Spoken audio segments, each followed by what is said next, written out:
Another good sunny South Florida day. Good morning, good afternoon, good evening, good whatever part of the day this video chooses to reach you. I hope you're feeling fine. I hope you're feeling well. I hope you're feeling blessed. I hope you realize that you are blessed because you are blessed to see this beautiful day when somebody didn't get to see it. All right, now I've got that out of the way. I'm going to jump into our Florida District Court of Appeals. On the previous video that I did broke down the two Supreme Court seats that we have available to be voted on this year in the state of Florida in 2024. So today I want to cover our District Courts of Appeals. Little background information. Starting back in 2023, January 1st, 2023, our Governor Governor Ron DeSantis expanded our District Court of Appeals from 5 courts to 6 courts. Now, some of you are asking, why would the sitting governor of Florida want to expand our District Court of Appeals from 5 courts to 6 courts? Wasn't the 5-court system doing just perfectly well? Indeed, it was. Moves like this happen in politics when a politician, in our instance, our governor, wants to have their ideologies carried over and pushed through. We've seen it a couple of years ago before Joe Biden's presidency, where a lot of the Republican Party was screaming and hollering, oh my God, Joe Biden's going to expand the court. He's going to expand the Supreme Court because he wants to, infiltrate the court with his ideology and his values. That same tactic that Joe Biden was accused of attempting or wanting to do once he became president, I'll add that he didn't do it. Our governor actually did it. So our Florida District Courts of Appeals, why are they important, you ask? Give my notes up here. The District Courts of Appeals, they deal with all matters not directly appealable to the Supreme Court or a circuit court. They also deal with administrative law where the law provides. The reason why I'm bring this up is because when you get a ruling from your district court, your local county court, and you disagree with it, these are the people that you're going to be appealing to. So if the people that you're appealing to have, let's say, extreme values, your appeal might not go through. So this is why it's important to you and I as a Florida tax-paying citizen to understand who we are voting for, who is available to vote for, and understanding the entire process, which is why I'm making these videos in the first place. Another thing about I wanted to touch on about the District Courts of Appeals. They deal with questions to certified by the county court in a final judgment that is appealable to the circuit court. Pretty much, if you're not happy at the circuit court level, these are the people that can decide whether or not the circuit court did you right or did you wrong. So this is why these people are important. And like I said before, we have 6 courts in the state of Florida now, so it's a lot of judges that are going to be up for retention. And I spoke of in the Supreme Court video, a retention vote basically says, hey, they served their 1-year probationary term, and now we the voters of Florida get to decide whether they serve a 6-year term. Now, I'm going to break these video up into 2 parts. Today, I'm going to do district courts, circuit appeal courts 1 through 3.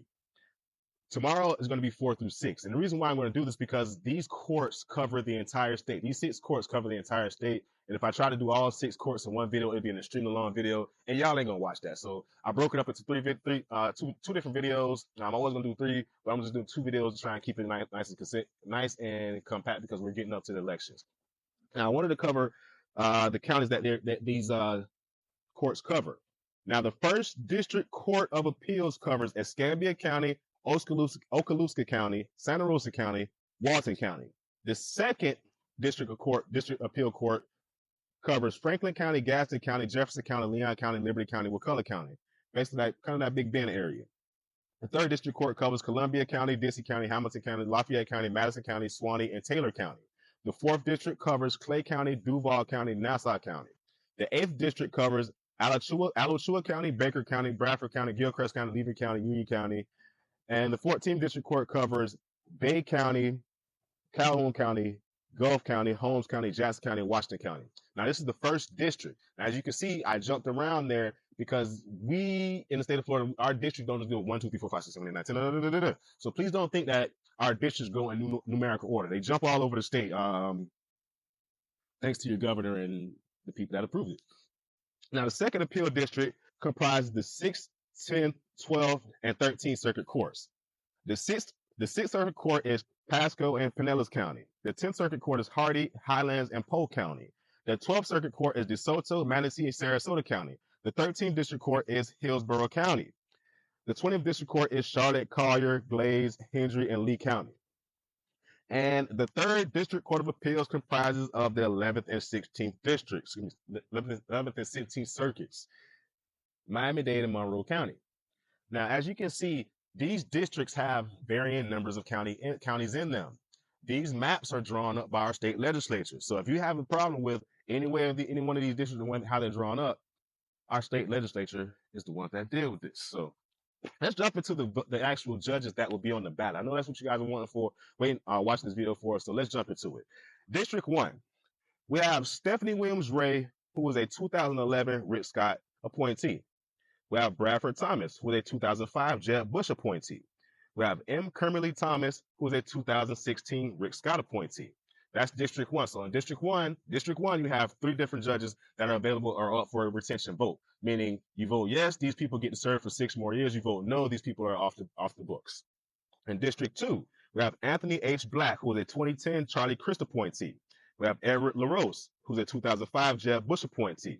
We have Susan Rothstein, Yakumi, who's a 2016 Rick Scott appointee. In District 3, we have Kevin Emas, who is a 2010 Charlie Crist appointee, Ivan Fernandez, who is a 2011 Rick Scott appointee, and Norma Lindsay, who is a 2011 Rick Scott appointee.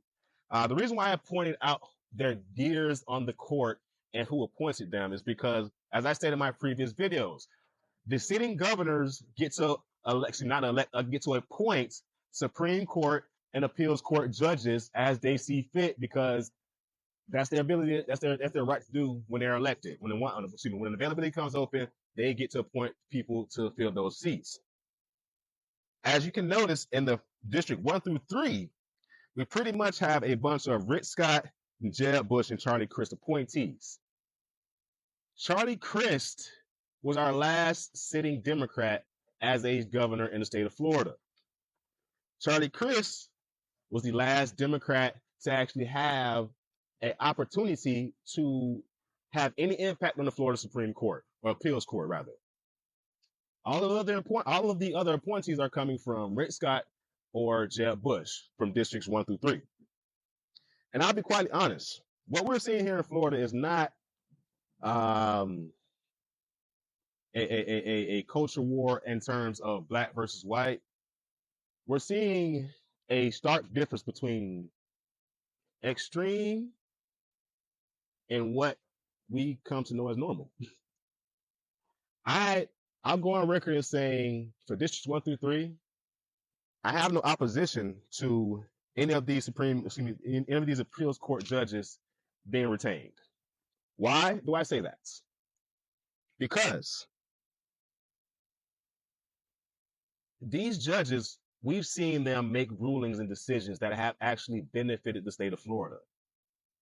Florida tax-paying voters have already retained a number of these judges when they've come up for retention votes before. So in my eyes, they've proven that they are loyal to the state of Florida, regardless of the political ideology or affiliation that you may have personally. These 1, 2, 3, 4, 5, 6, 7, 8, 9 judges have shown their loyalty to the actual people of the state of Florida through their actions. So yes, I have no quarrels or qualms with the appeals court judges from districts 1 through 3. Where we got to be careful of, the place we have to be careful at, is these newer judges. These newer judges, some of which have lost their jobs due to taxpayers saying, hey, we don't think that you did a good job as a judge. And then the sitting governor of the state of Florida, Ron DeSantis, said, hey, I feel like they're going to carry out my personal political agenda on a higher level, so I'm going to put them in positions where they can carry that out. So yes, we have instances where our sitting governor, Ron DeSantis, has said, hey, Florida taxpayers, I don't care what you think. I don't care that you've spoken and removed these people from their office. I don't care that you voted and said, hey, they didn't do a good job, because I personally want them in this position to carry out my political agenda. And I'm going to cover those judges tomorrow. So stay tuned for that. Peace. Love you guys.